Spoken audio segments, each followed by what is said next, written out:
flanked by Mr. Robert Chirenga, the AD for the National Coalition of Human Rights Defenders right here in Uganda. Gentlemen, very good morning. Thank you for joining us. Morning. All right, we did give a brief history of whom Jacob Oulanyah was when he was still alive, but you had a chance to actually rub shoulders with the good man. You were his friend. Briefly tell us the good legacy that he's going to leave behind.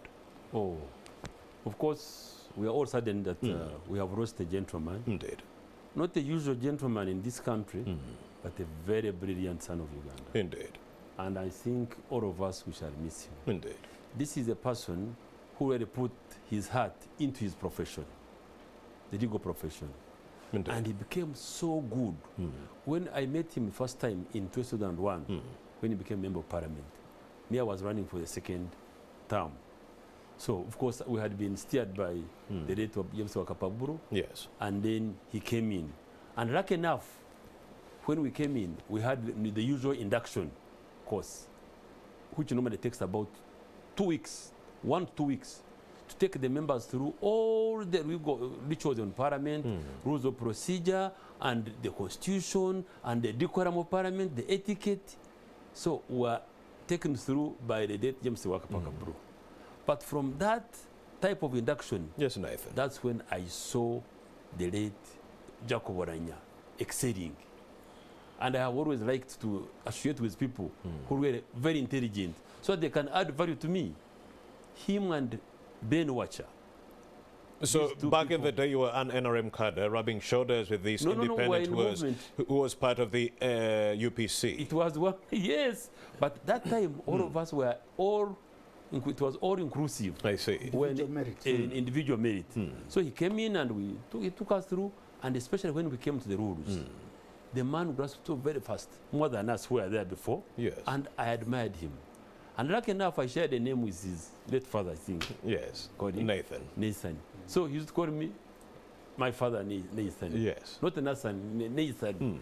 So we grew up together in that parliament, and I learned a lot from him. What did you learn from him?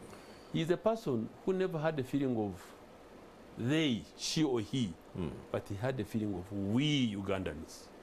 He's somebody who, in all cases, he was after that small person. He never entertained politics of division. No. He was somebody who wanted us as Ugandans. Us against them. And really, the good thing is that very particular when we were being sworn in, yes, Nathan, the person who chaired the Chief Justice gave us an advice. He said, members of parliament, you have been sworn in as members of parliament. You are the national leaders. Take it from America. Americans say, an attack on one American means an attack on all Americans. Indeed. So one attack on one Ugandan means an attack on all Ugandans. And that was his motto, I can tell you. Jacob was one person, an orator, very excellent in talking. So all of us, before you could even think of going on the floor, you will first consult him and Ben Watcher. You ask him, is this presentable? He said yes, because the late Honorable James Wakapaburo used to tell us, you new members of parliament, don't rush to talk. Always consult. You see the way the other people, the people who are senior to you, the way they talk. Speak based on facts. And I can tell you, we have lost a person, and especially this big parliament of ours, these young women and men are going to miss his, unique. Of course, you said he was a great speaker, and of course we did see that because he was a speaker when he was at Makerere University, when he was studying the Bachelor of Laws degree between 1991 and 94. He was a speaker at the Guild presidency. You can see he's the only person who was a speaker at the Guild, and then he becomes a speaker of the whole nation. Of the nation. See? And he also spoke on behalf of the government when we were trying to, iron out the differences between our central government and the LRA rebels. Talk to us about that period, 2001 and 2006. He wasn't presenting, he was in for peace. Indeed. Together with Honorable Norbert Mao. Well, we're together in the same parliament. So those gentlemen... Who decided that, let's send Jacob Oulanyah and speak to the LRA rebels? No, he had already come out of many of us. I see.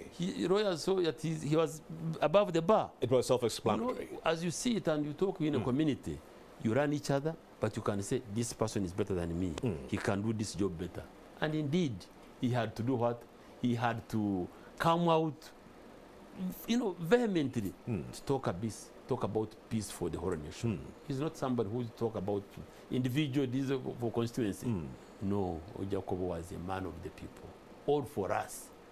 And we should admit definitely he had said that he would want this to make this parliament a parliament that is better for everybody, good for everybody, the parliament we all want. We have really missed him, and because these members will miss that impeccable experience that he has, because they missed Wapakabro, they missed Leta Yumi. Second is, because they haven't found him, Kadaga, they haven't found him. Here, who had come in, who would definitely, they would have added value. The whole parliament is gone. So we shall definitely miss him, but all the same, we are Ugandans, we have to take up the script and come together and move on, because there is a deputy speaker, and I don't know what's, and of course, what people are thinking, but if I were in the minds of many people, to honor this gentleman, we would not have even that competition of having a speaker. We would have to agree on a consensus so that we don't go back. Because I remember the pain. Last year, you remember the campaigns. They were so, the position was hotly contested. Indeed. And it left so many scars. And it takes about a bit of time to heal. So you feel like this time round, we shouldn't have these elections? This gentleman. To honor this gentleman, the good legacy has left behind. It is not to bring his memories so far back, to us. All right. We should actually think of zeroing on a person. Of course, the head of state and many other stakeholders will come in. But I personally, I would think it would have been the best for this country. Bukanga North Constituency MP, that is Honorable Nathan Byanyima. He's with us right here in Morning at NTV to give us a brief account of the good work that was achieved by the now deceased Right Honorable Dr. Jacob Oulanyah. Well, we also do have a member of civil society, Robert Chirenga.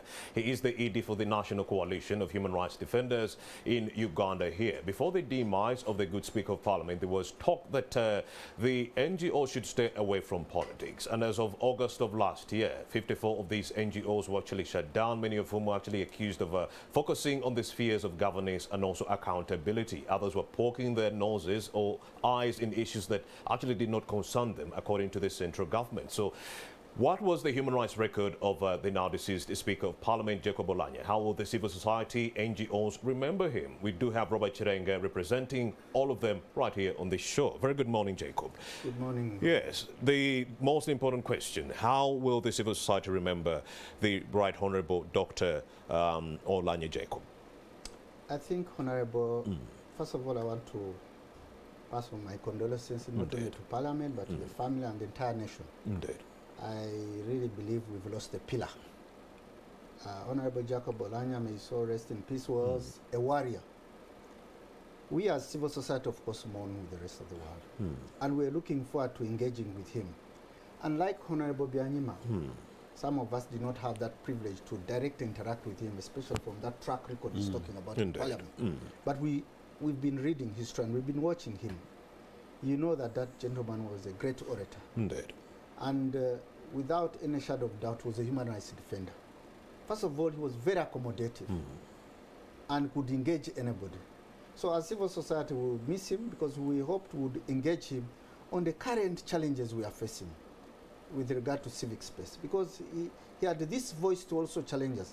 I recall some time back last year, while we are celebrating Access to Information Day, he challenged us, civil society organization, tell us, how this advocacy on the right to information, freedom of expression, the efforts you're putting in, how do they help the common person? Deep, and he could always refer to his mother, who cannot use a phone, who cannot be on Twitter. Karen. How does your work help change the lives of these people? Indeed. So he was really challenging them, avoid being here, shouting, talking in cities, as opposed to going to help people understand these things and put them in a basic language. How do you make sure that this person understands the constitutional provisions that talk about access to information to a local person? So he kept on challenging civil society.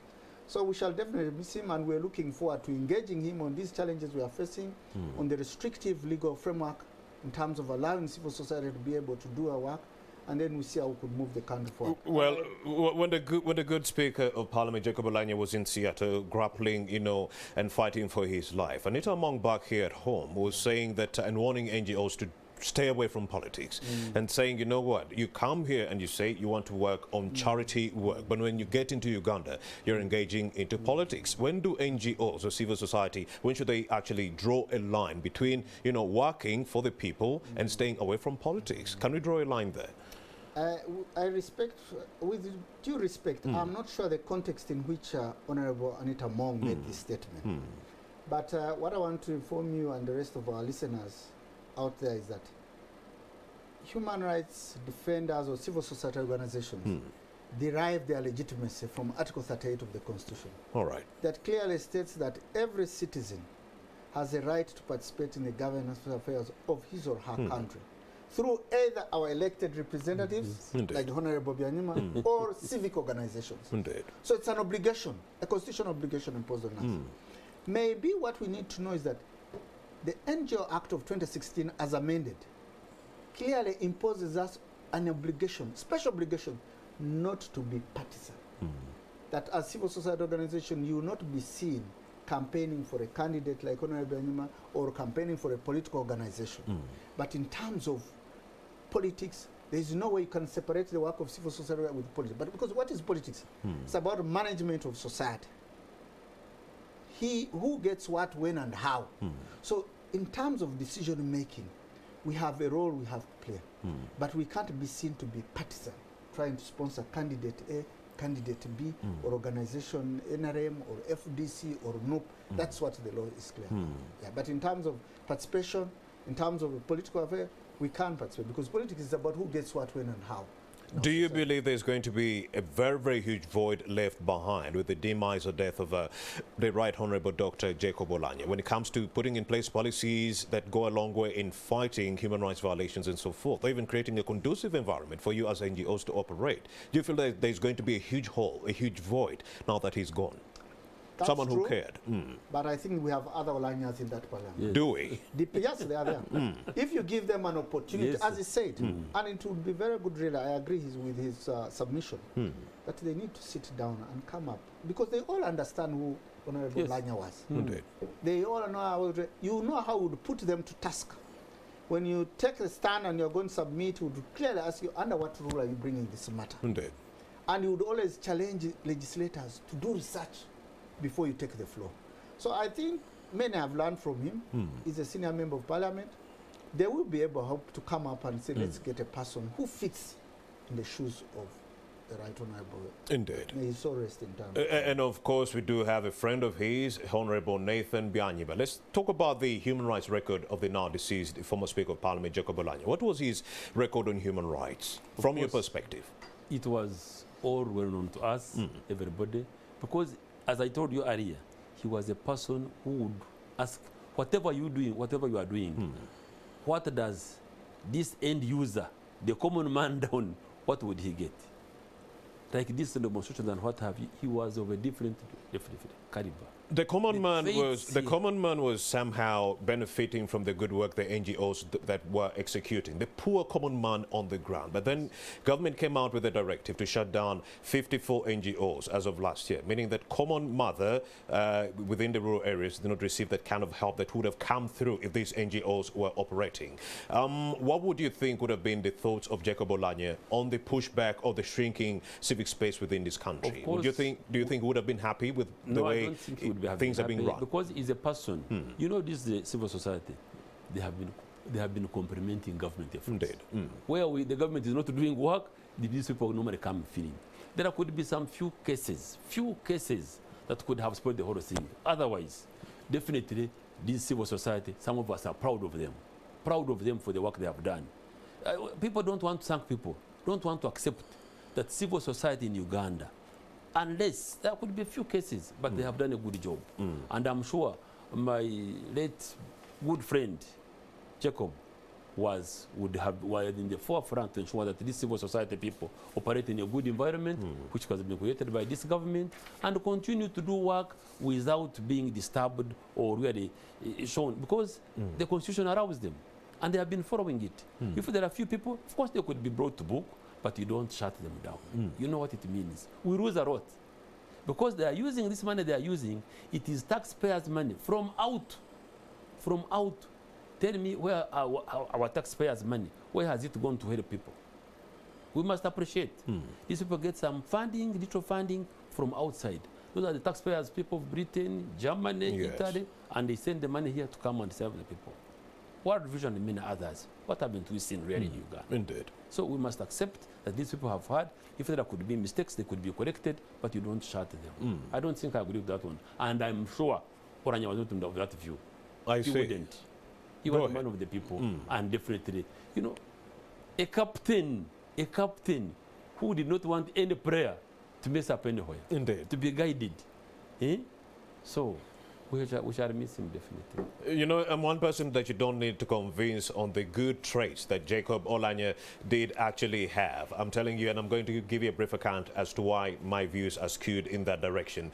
But of course, we do have the Honorable Jacob Oulanyah, you know, making a few comments when he was elected as Speaker of the August House on May 24th, that is last year, 2021. Let's get that clip so that you are in the know of the person that we are actually discussing right here on Morning at NTV. Before his election, Jacob Oulanyah was reportedly the NRM's top leadership choice to replace then Speaker of Parliament Rebecca Kadaga. It is said concessions had been made 5 years back, but Kadaga was unwilling to let go. The contestation did not only pit the two against each other, but threatened a sharp split in the entire party. Both Oulanyah and Kadaga had just been elected to the ruling party's Central Executive Committee. Oulanyah was elected Speaker at a special sitting of the 11th Parliament held at Kololo Ceremonial Grounds in Kampala, chaired by the Chief Justice Alfonso Windolo. The session, attended by President Museveni, was characterized by unpleasant scenes that saw opposition MPs chanting slogans and lifting placards protesting the army's presence in Parliament. The presence of Parliament, the chambers, cannot be accessed by non-members. Even the President is the other side. If we have those who are non-members, yes, they should and they are in the House, will you please vacate immediately? We shall not accept that. You rather shoot us from here. The security officers had defied orders to vacate until the president unusually took the microphone to ask them out in the middle of the House sitting. They are also busybodies.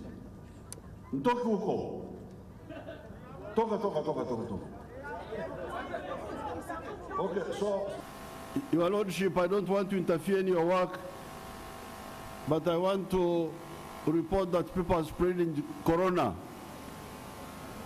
Get away, please. You are going to kill the new speaker. He will die. What will you do? Oulanyah, who had been deputy speaker for 10 years, polled 310 votes against 197 votes for Kadaga, who had defied the party and stood as an independent. Chira Municipality MP Ibrahim Semujunganda of the opposition FDC party came third with just 15 votes. I therefore now declare Honorable Jacob Lokori Oulanyah, who has obtained 310 votes cast, as the Speaker-elect of the 11th Parliament of Uganda.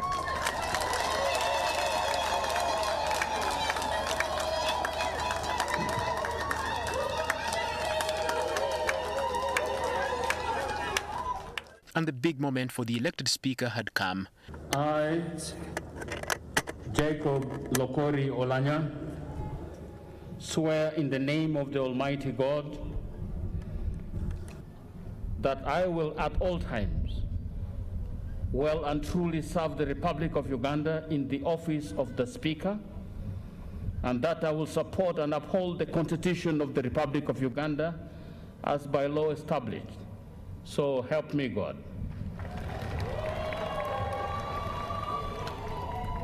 He wore the prestigious robe and hood for the first time as Speaker.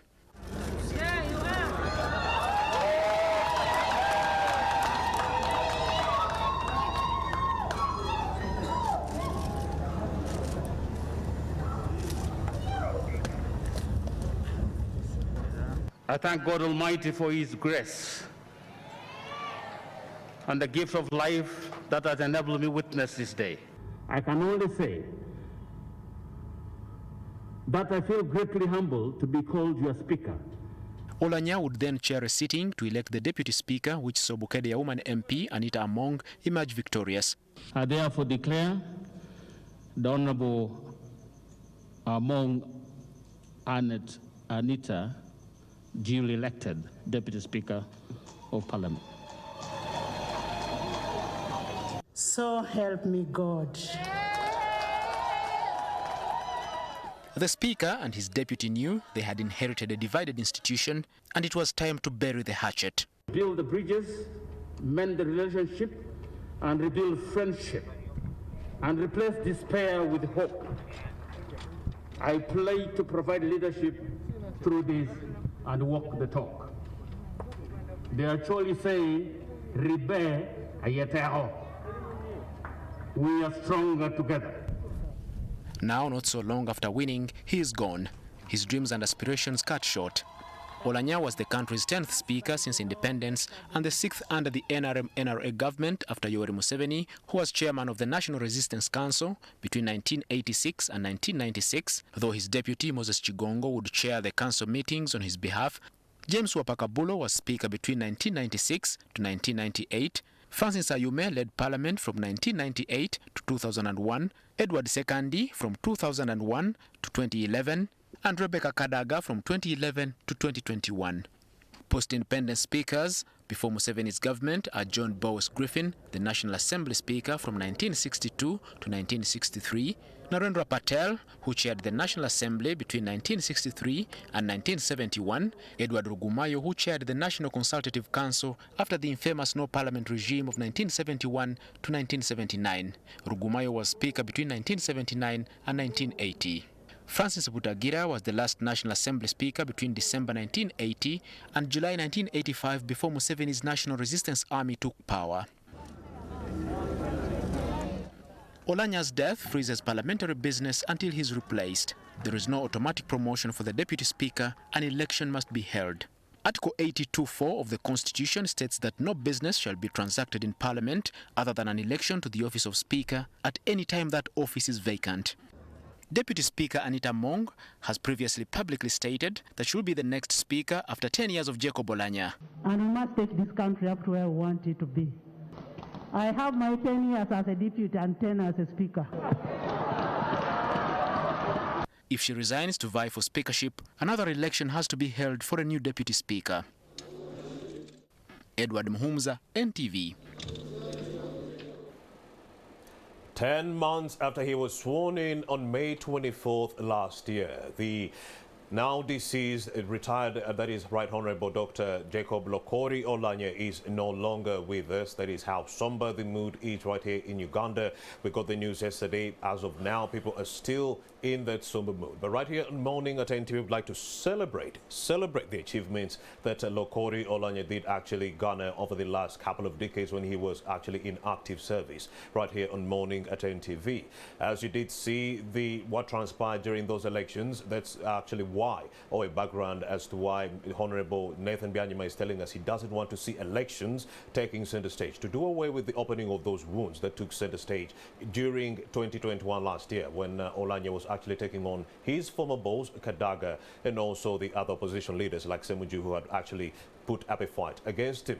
So with his demise, with his death, will Parliament lose direction? Why am I saying this? Before Jacob Oulanyah had been voted as Speaker of Parliament, he came to Morning at NTV here, and he was telling us as to why MPs or legislators should vote for him, or why he is the suitable candidate for that position. And he said because he's a great speaker, a great orator, and so forth, a great debater. He said he would actually ensure that the quality of debate within the August House actually improves. And he also did mention that we are going to be ending up with a new set of legislators from the National Unity Platform Party. These are young people who are not experienced in politics, and he did tell me that this should be a very good chance for him to educate and acquaint these young cadre legislators with the right, ways of how to execute parliamentary work in that regard. So with his death and demise, will the August House lose direction when it comes to the quality of debates and so forth? I do have Honorable Byanyima still here with us, and also Robert Chirenga. Honorable Byanyima, on that cue, we can talk about why you told us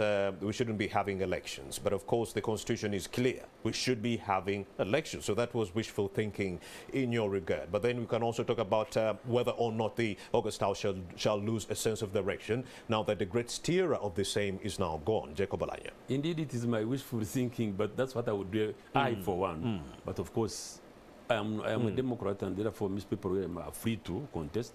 And I can tell you, the Parliament will not lose out completely.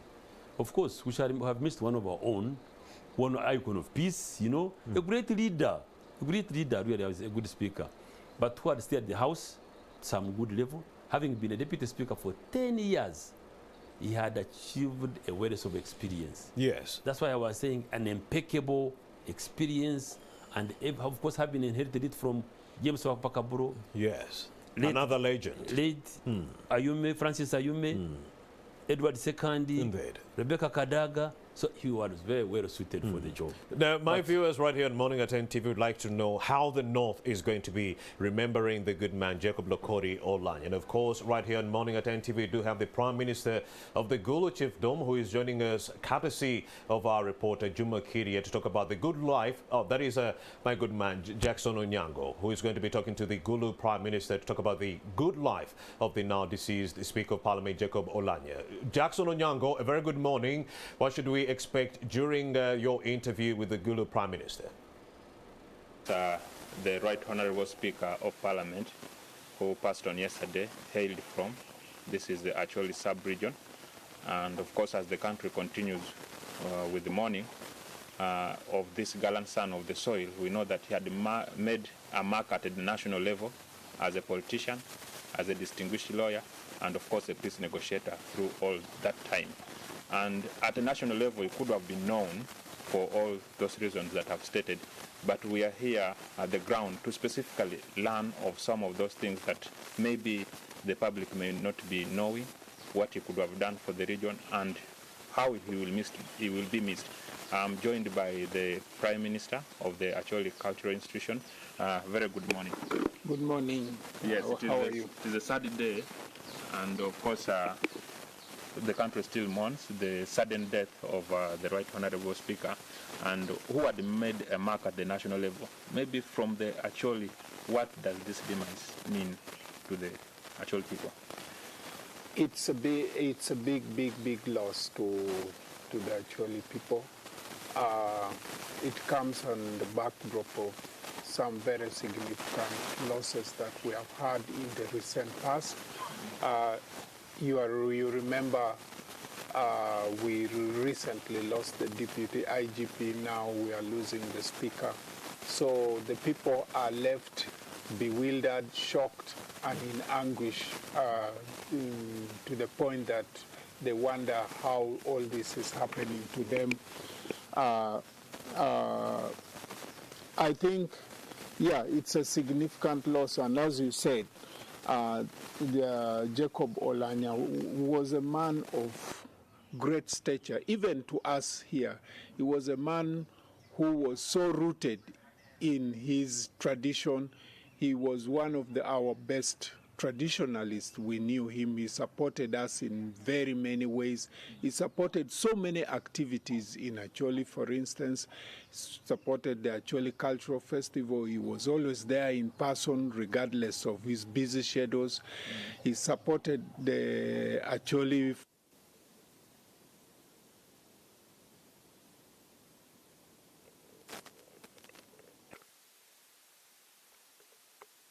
bus to ease its transport. He has always been coming around, moving, especially when he had certain responsibilities to undertake in the region. You found he was always grounded, moving, meeting the people, meeting the leaders, trying to find out where problems are. And when we had certain problems that were very unique and specific to this region, our leaders always approached him, and he managed to help us solve a lot of the problems that we faced here.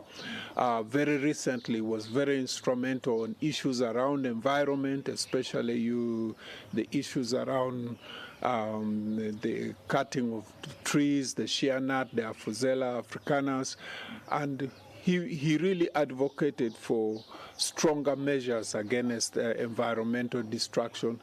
You are also aware he was the latest in one of the teams that chaired the issues around land, the question of APA. He was very much involved in. So it was virtually everywhere around our lives, and therefore I think we shall miss him significantly. Yeah. Of course, he leaves a huge gap, but you know, many people, yes, at the national level, we knew that he was not well, because even as he began his tenure as the Speaker of Parliament, he chaired only about 3 times. As the kingdom, maybe were you kept abreast with the information on how he was doing, and possibly how is the institution going to participate in the processes that now follow?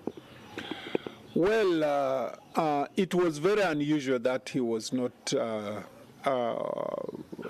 constantly in office, and therefore we got the reasons that he was fast and well, and that he was seeking medical attention elsewhere. You know, all of us know that death is a preordained destiny, but we shall never get used to death, because it comes and when we all do not desire. So whether he was sick or unwell, for that matter, I think his death still leaves us in that state of shock and anguish, and therefore we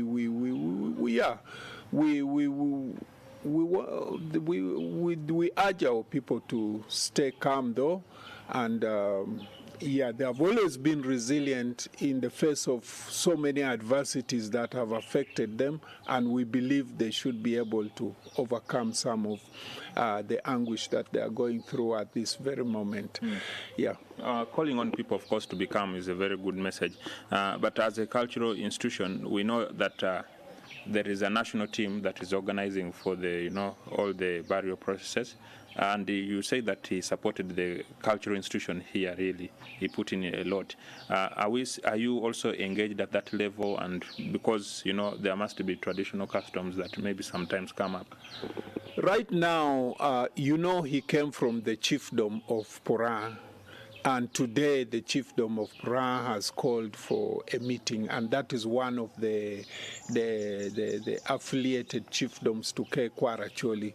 So, arising out of what the decisions that will be made at that chiefdom level, we shall join them in taking up some of whatever is required to be done. The instance of death is very specific in Acholi. Much as he's a national figure, he's an Acholi wide figure, but he comes from somewhere.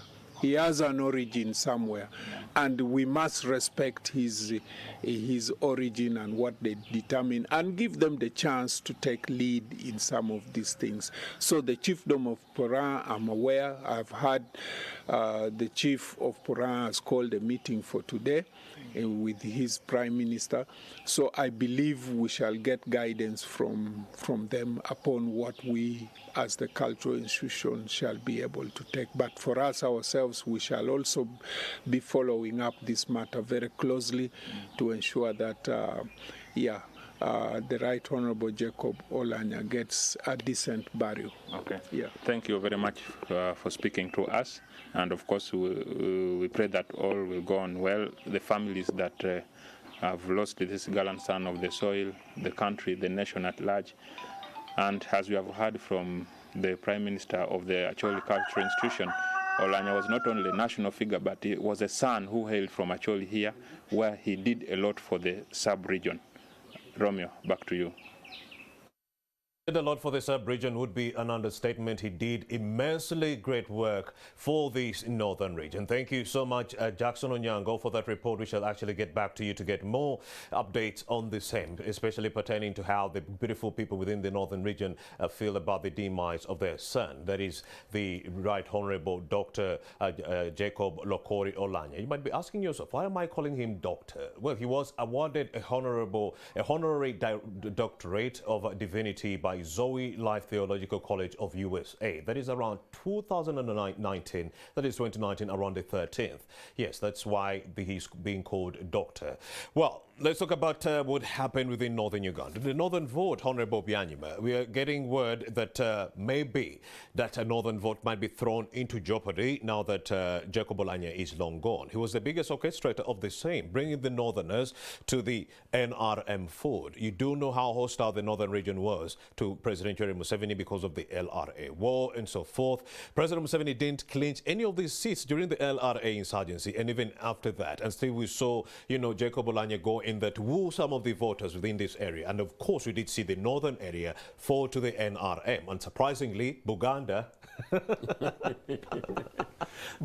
shunned President Yoweri Museveni. And the surprise, that was the biggest surprise. But then for northern Uganda, now that the person who was speaking or the mediator between the north and President Museveni or the NRM is gone, where does that leave the northern vote? Are you afraid you're going to be losing it? No, I don't think so. Of course, having been a chairperson, a vice chairperson of NRM Northern Region, yes, and being the owner, I'm sure, if I'm not mistaken, being the first chairman who has already moved all over the region, to thank the people for having voted the NRM and having to know their issues, so that they could be, work towards fulfilling the manifesto. They will not lose it. We shall not lose it, because I'm sure there are many Oulanyahs in the north. And Are you sure? He didn't do it single-handedly. We have Captain Mike Makula doing some good work in the east, but are you sure we do have similarly qualified Oulanyahs within the northern region? This God we believe in, definitely we shall get many Oulanyahs from the north. Let's first talk about how he helped the NRM clinch the northern vote. How did he do that? Of course, he was for example, he was an icon of peace.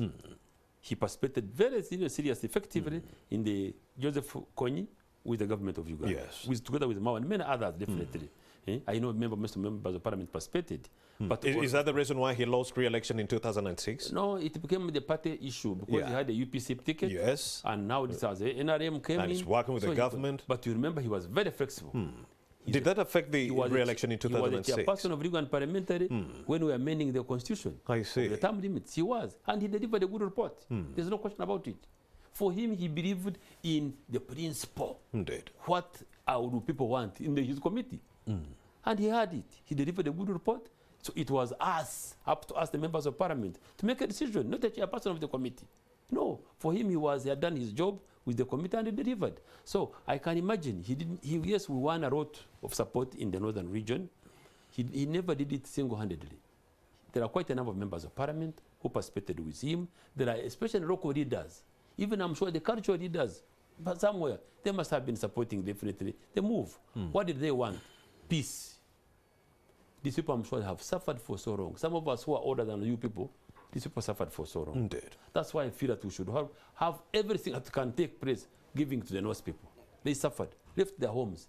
Do you believe that's the reason why Jacob decided that, you know what, I'm not going to play the party line, I'm leaving UPC and I'm joining the NRM? Not because I love the NRM, but simply because I want to break the ice and work for the people within the northern region. Because he wanted peace.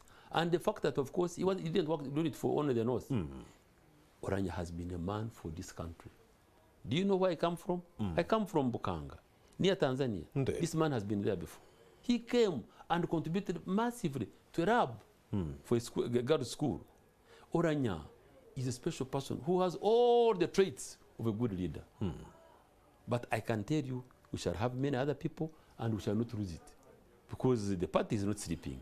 The Secretary General hails from the press, the same press. Secretary General of NRM, and many other cadres. I've seen most of the members of parliament. They no longer want these unnecessary wars, secondary wars. No.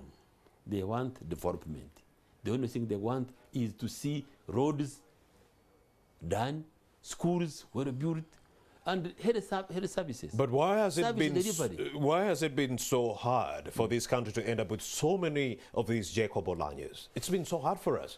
Jacob broke the ice. He decided, you know what, I'm leaving the opposition and I'm joining the NRM. Why has it been so hard for the other opposition leaders to actually join the NRM and work for the betterment of this country? I think it seems like resistance politics is taking the order of the day. We have not done our job perfectly well. The best thing is to put our ear on the ground. All right. To walk on the street, hear what people talk about us. We shall perfect, I can tell you. We shall perfect. Why am I still in parliament? I am an old man, but I feel I'm concerned about this country. Indeed. Oulanyah one time he told us in parliament, don't burn your bridges. Because the moment you burn a bridge, the moment you come back. So he was a bridge builder. So there are many people I can tell you now, quite even soldiers, UPDF officers, police officers. You can see things have changed for the better. Me, I'm comfortable that Oulanyah has left a legacy that really we are all proud of him. May his soul rest in peace. But I can tell you, this NRM party must put now, this is a wake-up call. That this man has gone, who now comes in. That's why we're saying, even when they're looking for the chairmanship, the vice chairperson, the same method, I can tell you. Politics have, campaigns left a lot of wounds that we must heal very fast. Heal very fast. And when we heal very fast, we continue developing. And you're also telling me that if we actually elect another Speaker of Parliament, minus barring Oulanyah, it is also going to open another kind of worms. No, of course, no, of course, no, we wouldn't. I don't know much about the way they will do it. But of course, I'm sure we should first give him a send-off. A send-off. Then we get into the politics of the day. Because it's not good, you know. What are we talking about now? What are we interested in? Why should we panic about getting another speaker? This is the time for us to be handling the policy statements. Each section of committee must be meeting ministers, heads of department, heads of agencies, so that they can have to look at the budget. The time is there. So that's the time we can use. Give him a send-off. We come back soberly, really, soberly, and pray to God to guide us, so that we can have a candidate that can steer this house. All right. We do have his friend, that is Honorable Nathan Byanyima. He is the MP for Bukanga North constituency, that is Isingiro district. Robert Chirenga, the ED of the National Coalition of Human Rights Defenders in Uganda. He is representing the civil society. Right now, Stephen Mbide is at the home of the now deceased Speaker of Parliament, the Right Honorable Dr. Jacob Oulanyah. He's still seeking some kind of security credentials to access these premises, and later on we're going to get a live feed and talk to the parents or relatives of the now deceased Speaker of Parliament, Jacob Oulanyah. We did talk to some of the leaders within Gulu, Robert, and they were actually talking very great things about Jacob Oulanyah. They also did say he actually alleviated many of the land disputes within the area. You were also telling me how land compensation is a big problem with in this country, and it's leading to so many human rights violations. Bring us up to speed with those details. Sure. I think Honorable Byanyima summed it well, that the late Jacob Oulanyah was an influencer. Because a leader is someone who can influence. You differentiate him from managers. Indeed. He had a listening ear, and he would always challenge you on whatever you are presenting him to ensure that whatever you are presenting to him is evidence-based. So certainly, we as civil society shall miss him, but we're looking forward to a period where we would engage him on the challenges we are facing. Of course, there are also opportunities, because we have people who still can listen. But in the current establishment, the late Jacob Oulanyah was one of those who would consider progressive forces within the NRM. Yes, Robert. That you would go there and he will see you with a neutral lens and listen to your problems. So we're looking forward to really engaging him on these kind of challenges, and we hope the House will be able to get someone really who looks at the interests of all citizens and say, have a balance, and say, we have to give an opportunity to the rest of society. What is the status quo on the land evictions within this country now that we're talking about the death of Jacob Oulanyah? Land is quite a very sensitive issue in this country. And land goes to the heart of every citizen. Without land, you have nothing really. We need really to come up with a framework that ensures it protects all citizens on their land, whether they are squatters, as we call them, bibanja holders, whether they are land owners under the different land tenure systems, that we need to protect all the interests, but also those who speak for the voiceless. Need to be protected, the NGO, civil society. Because if someone can't speak out, you are now clogging civic space to allow people to participate. Then how do you expect really democracy to thrive and be nurtured in this country? So it's important that really we have the likes of the late Honorable Jacob, people who the legacy is left, be able to adopt that and say, we need to give others an opportunity to express their views and listen to them. Indeed. Yeah. The case of institutions, meaning we should never regress and worry when people like Jacob Oulanyah are no longer with us. We should actually be celebrating because we do have the institutions that he did birth, put in place, that are going to be working to actually improve the human rights situation of this country. Stephen Mbide is at the residence of the now deceased Speaker of Parliament, and that is in Muyenga. A very good morning, Stephen Mbide. What are some of the people saying at this residence? It's a bad morning, it's a sad morning here in Muyenga. The mood here is still a somber one from the family members here at the home of the late Honorable Jacob Oulanyah, who has been the Speaker of the 11th Parliament. Is still a somber mood across this side of Muyenga. The neighbors here are also feeling it really, really hard because the few I've spoken to are telling me that this was really a good neighbor, despite other things that could have happened along the way. But for them, he has been a good neighbor. And of course, the nation is still mourning this perfect gentleman who has been the Speaker, but also a Rotarian, a sportsman, as well as a man who has tried to usher in the Parliament, and this has been his first term as the Speaker, having been the Deputy Speaker for 2 terms. Here, some of the members of Parliament are also still coming in. I can see Honorable Akol is also just coming in. He's also the chairperson of the actually side of parliamentary group. But whenever people come here, they come here and then sanitize. After sanitizing, then they can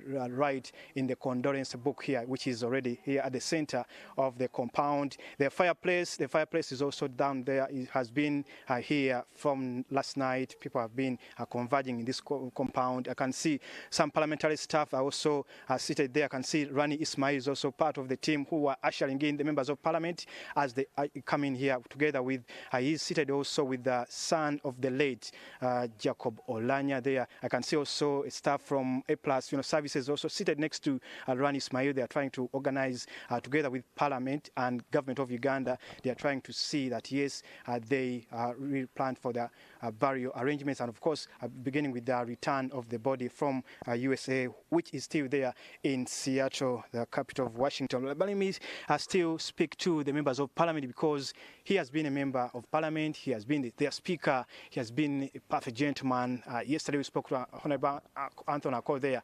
But let me speak to the man from Yumbe, MP from Aringa South. Good morning to you, but it's already a bad morning. I wouldn't say good morning. Sorry about this sudden loss of a perfect gentleman. Yeah, it's true. It has happened. We have no control over that. We just want to thank the Almighty God for his life. He has been a speaker, but not only a speaker, a friend, a brother. It has happened. We're here. I want to thank the government for all the efforts that have been put in to save his life. But until we got the sad news yesterday, we've been here. Since yesterday, I slept here. I'm still around. Yesterday, we were visited by the Prime Minister, Nabanja. She was here with us. We were visited by Secretary General of the party, NRM. We had the Deputy Speaker here. We had the Minister for Security, Jim Moyozi. So many others. Even our Chief Whip was here with us yesterday. So right now we are together with the family, waiting for the program to come up. We are expecting a report from Cabinet today. After Cabinet, at around 2 p.m., we shall have a committee meeting here at home here. So, and we shall keep updating you of the programs that are coming on. Honorable, I'm going to return to you because there are some specific issues I want to understand from you for the love of the people of Yumbe, of northern Uganda, for the late now. But let me first of all speak to the chairperson of actually sub-region because yesterday he told us that there will be a meeting that is going to be happening at Parliament of Uganda for the members there to see how they harmonize it with the government, and of course other members of Parliament. Still sad news. The nation is still in shock. The whole world has lost a gallant son of northern Uganda. From you, Honorable Anthony Akol, already the body is not yet here, but we've seen, we've had some people saying that now this is the time,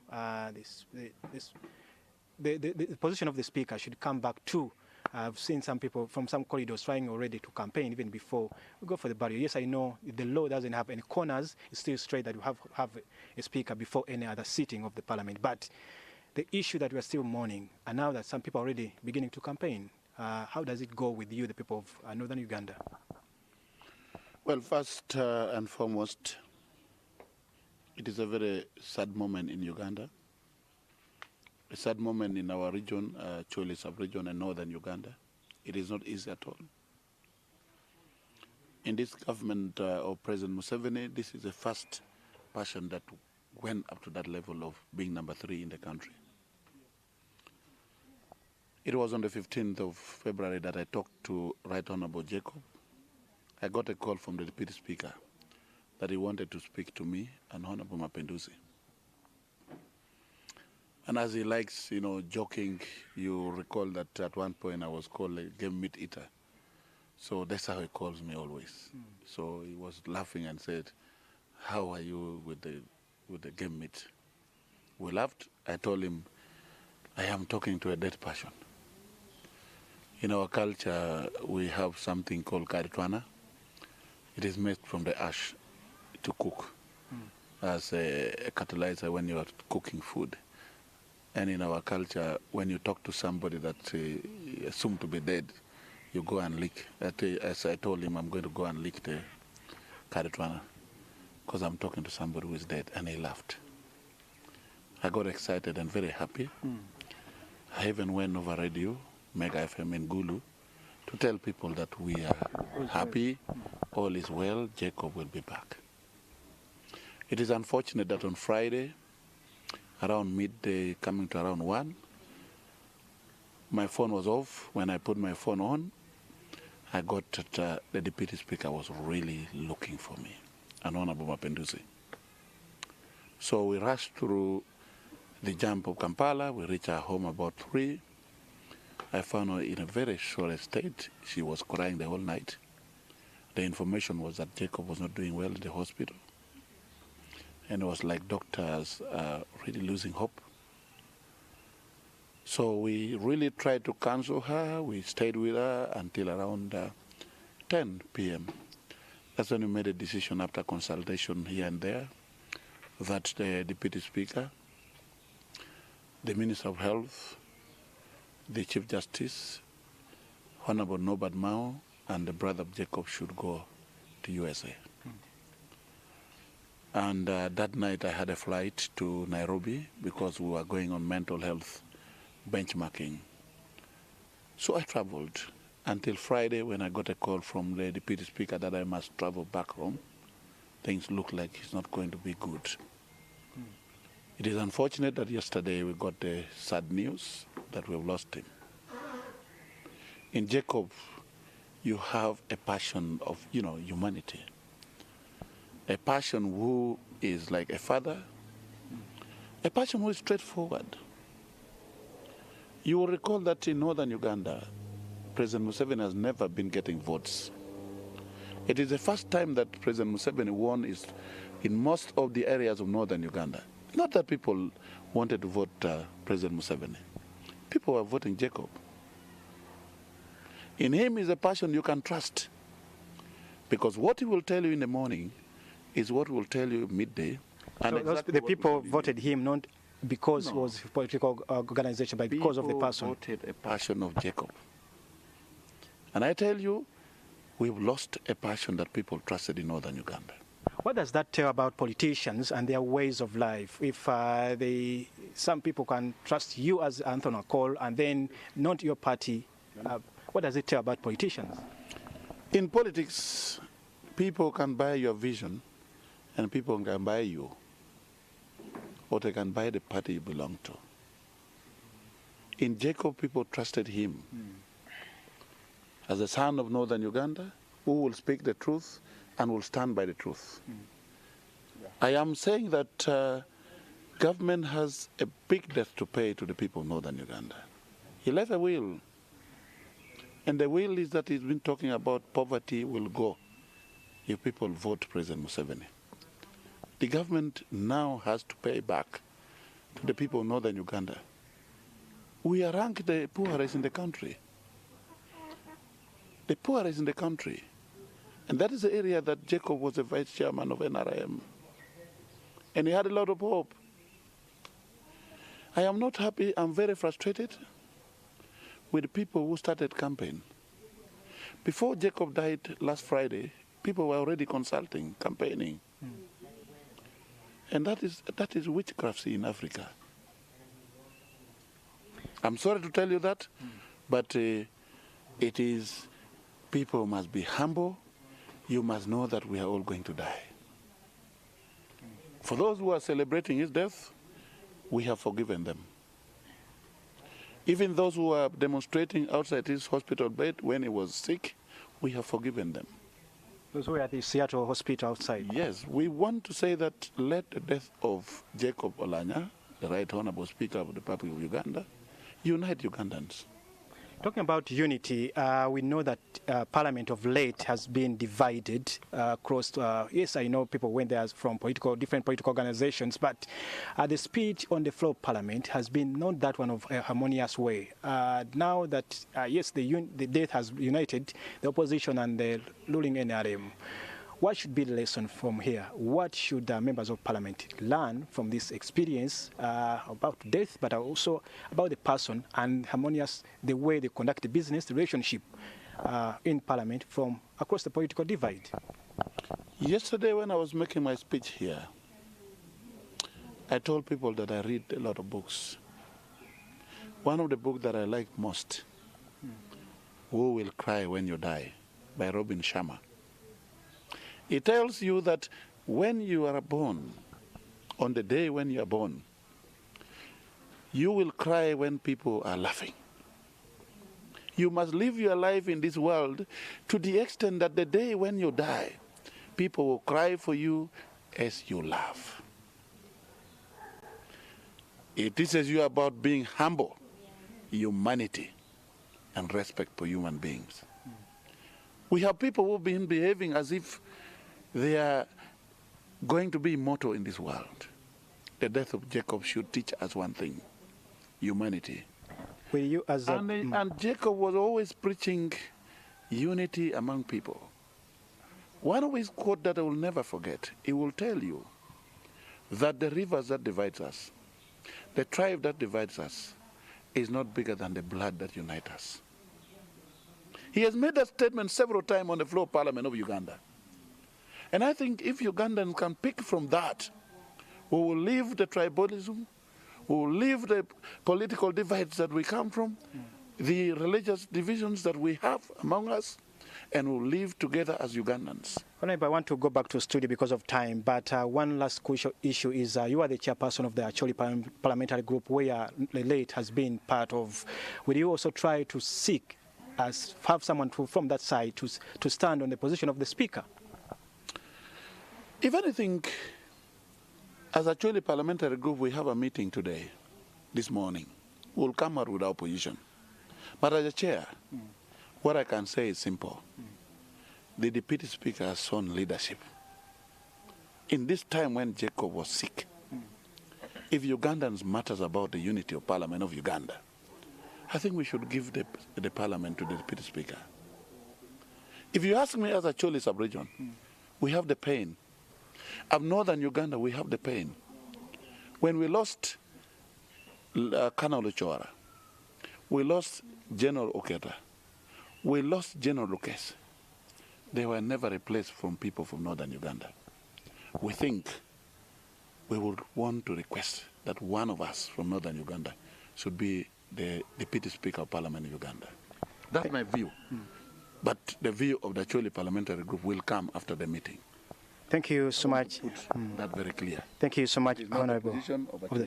Thank you so much, Honorable Anthony Akol and Honorable from Yumbe, Lingas South. I want to take you back to studio because we shall continue giving you much more information of what's happening here. But I would like to just briefly speak to one of the family members at the side there, trying to do a meeting because we are the family and the family is still grieving. We want to respect their privacy, but at least one of them has agreed to speak to us here.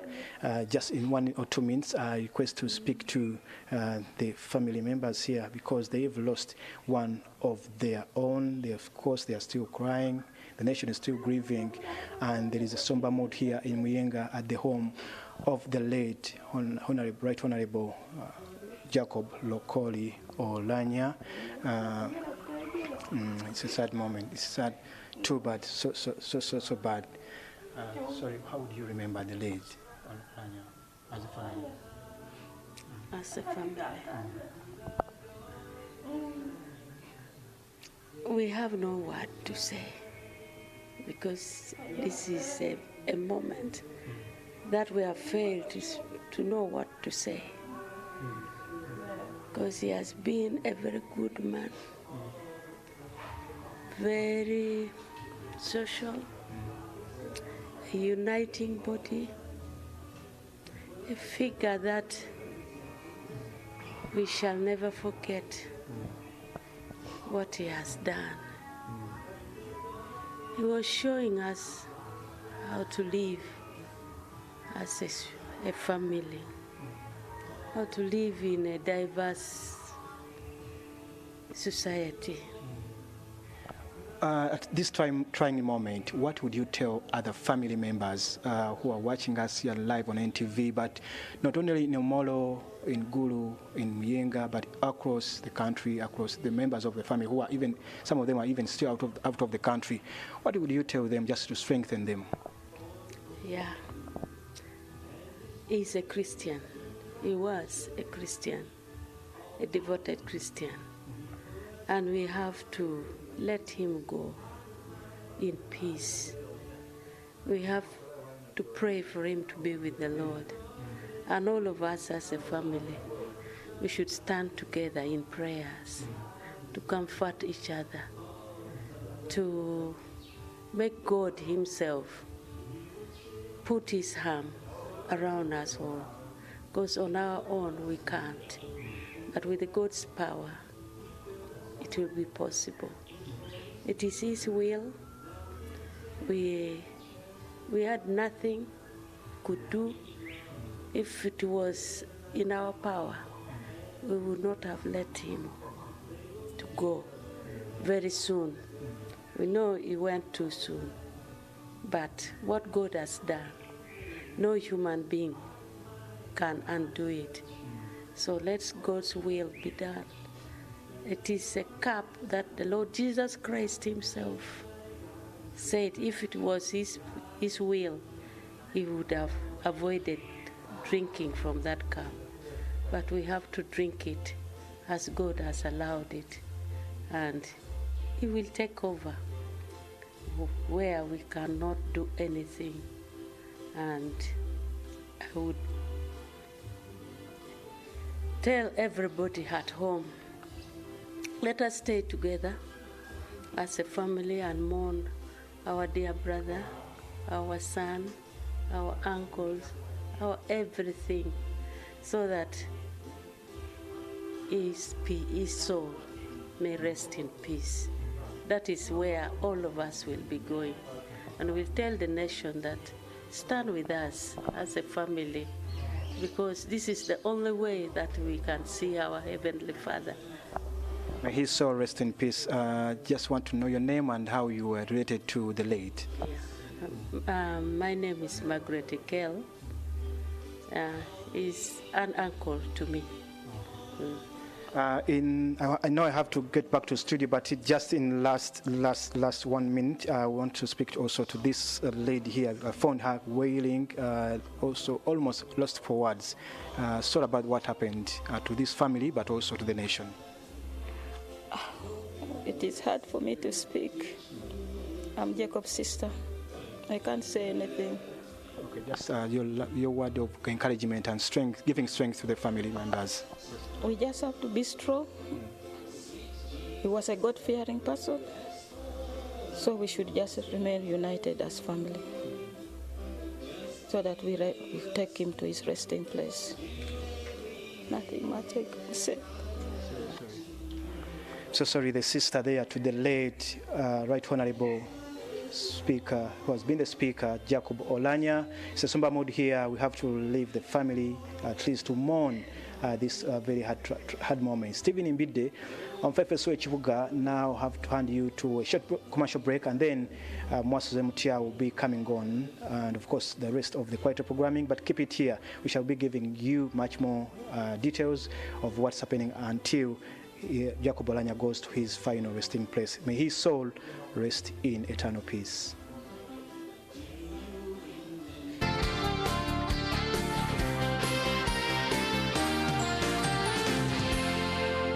You're watching Morning at NTV. Get chicken shawarma, Dubai rice, chips and 350 ml soda from Middle East restaurant at 20,000 shillings. Order Glovo. We deliver in minutes. On the next episode is brought to you by Rock Boom. Feel the positive energy. On the next episode, Oulanyah, he is the MP for Bukanga North. He's still here with me and would like to talk about the last pointers when it comes to the life of Jacob Oulanyah when he was still alive. Cole Anthony couldn't have stated it much more clear. He says the North never voted for Oulanyah, but they never voted for the NRM, but they rather voted for Oulanyah. Now that he's dead, does then that put the NRM Northern vote into jeopardy? But then that's the task is thrown out to us, the party, to work hard towards to ensure that there is sort of harmony, which he used to work for. All right. Because he never wanted anybody to victimize anybody. So in this particular case, I think the government, the party, that's a big task to look at it. If it is true that the people voted for Oulanyah in the name of NRM, then they, of course they should work hard, carefully to ensure that those sentiments are catered for. And I think this house, the president knows, has always been saying that his house is bigger and he can accommodate everybody. It's good to cater for their interests. Don't you think the sentiments are too early for me to say anything about it? Indeed. But what we want is peace. Aren't you anywhere afraid that the sentiments might be a little bit negative? Now, in that the death of Oulanyah was the last nail in the coffin.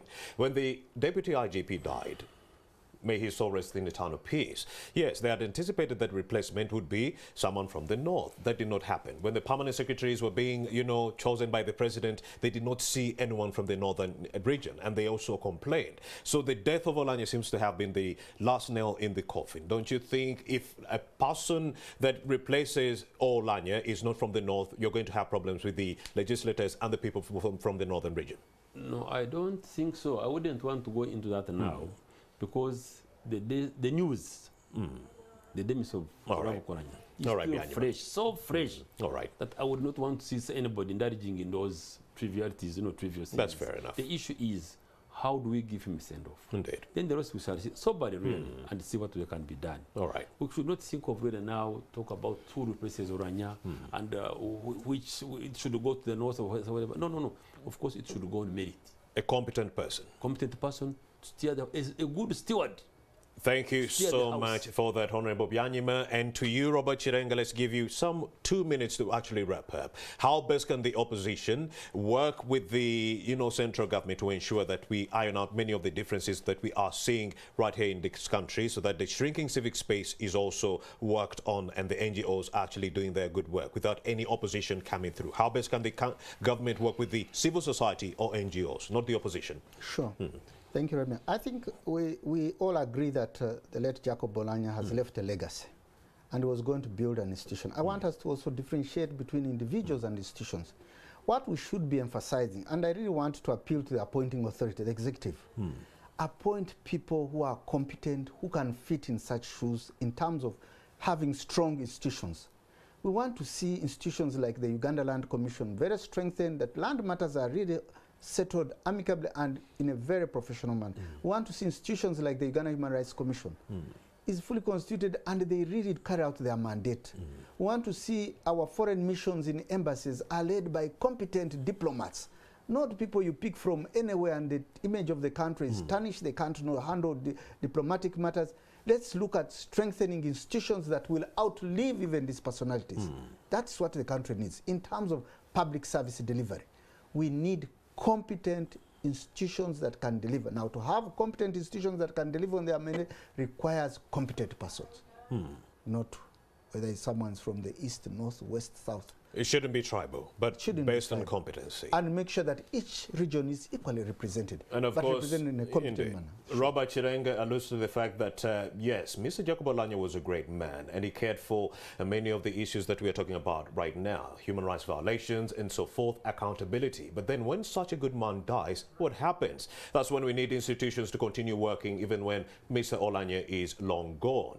That's it for this conversation. My name is Romeo Busiku. To all the kings, queens, boys and girls who are celebrating their birthdays on this particular day, just know COVID-19 is actually still here. Thank you so much, Honorable Byanyima, for actually making the time to speak to us on this subject that is actually so somber. Thank you so much, Robert Chirenga, for actually treating the independent line and not laying a barrage of criticism on Mr. Jacob Oulanyah. Thank you so much. Thank you too for hosting us. And of course, our dear viewers, we shall leave you a clip for the now deceased Speaker of Parliament, Jacob Oulanyah, which shall take you back to 2018 and take a look at how he lived his life. But for us, Morning at NTV, we are still commiserating with the family members and the whole country at large. Please, yes, rest in eternal peace.